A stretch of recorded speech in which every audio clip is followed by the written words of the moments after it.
Yo, what's up? It's your favorite Samoan Barkeep here. I'm drinking every bottle on the bar. Tonight, we got a new one, courtesy of a friend of the channel. Thanks for the bottle, Tim. This is new Riff Winter Whiskey.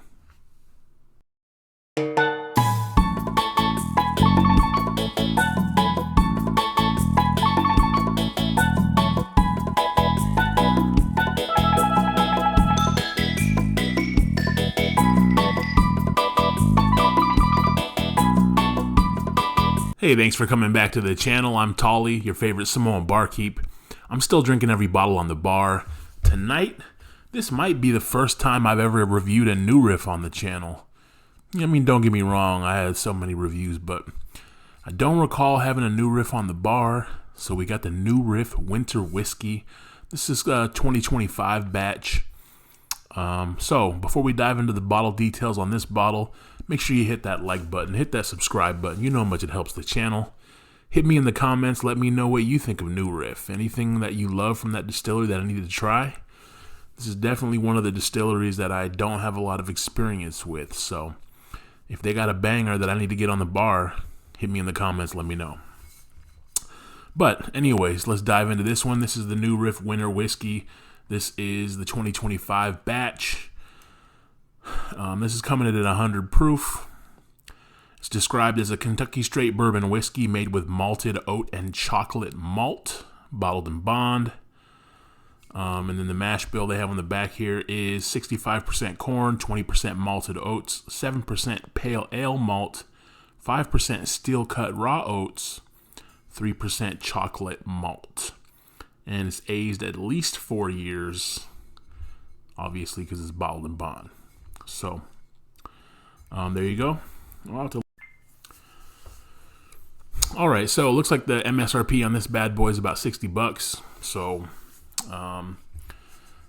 yeah, my buddy actually gave me this bottle. He wasn't a huge fan of this one, so he gave it to me so I could do a review. So, yeah, not a great first impression of this bottle since my buddy gave me almost a full bottle. But anyways, so New Riff Winter Whiskey. Let's get into it. Yo, definitely got a weird funk on the nose. Getting some cinnamon, like oatmeal. And then a little bit of oakiness on the end of it. Not a whole lot. Not getting a lot as far as the chocolate on the nose though, so let's see if we get a little bit of that on the palate.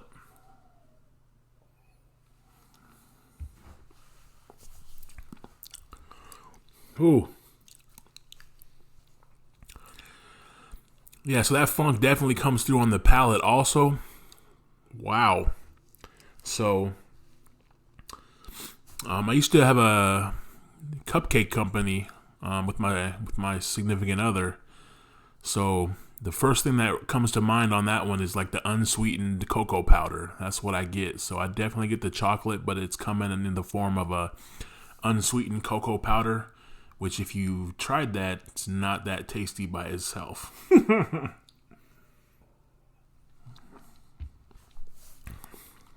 Oh man, yeah. My friend was right. That is not for me. The cocoa powder is an interesting note, but then it just, I don't know what that, it's the oats or maybe the pale ale, like, oh.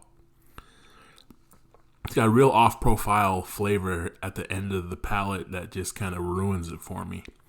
It wouldn't be that bad with just that cocoa powder note, but then just this, I don't know how to describe it, like a funky oat. Like it tastes like the, we used to get the oatmeal from Starbucks, where you can add the fruit and the brown sugar and all that. Like maybe if you, instead of adding fruit and brown sugar, you added like vinegar or something.